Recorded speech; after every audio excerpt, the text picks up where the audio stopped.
కేటీఆర్ అయితే మాత్రం హైదరాబాద్ భూముల వ్యవహారం ఏదైతే హిల్ట్ పాలసీ మీదన పెద్ద చర్చే లేవనెత్తి కొనసాగిస్తా ఉన్నారు.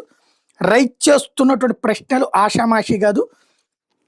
ఏదైతే భూ స్కామ్ అనేటటువంటిది పారిశ్రామిక వర్గాలకు ఒక హెచ్చరిక జారీ చేశారు.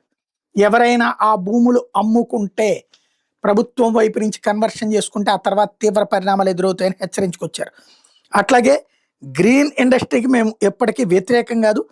ఐటీ కావచ్చు, అట్లాగే గ్రీన్ ఇండస్ట్రీకి కానీ మేము పూర్తిగా సహకరిస్తాం. కానీ భూముల్ని మాత్రం దోచుకుంటామంటే అంగీకరించేది లేదు అని తేల్చి చెప్పారు. కావాలనుకుంటే ఇప్పటికీ కుత్బుల్లాపూర్ లాంటి చోట్ల బోల్డ్ అంత భూమి ఉండగా అది కాదని ఈ కన్వర్షన్స్ ఏంటన్నటువంటి ప్రశ్న రైట్ చేసుకొచ్చారు.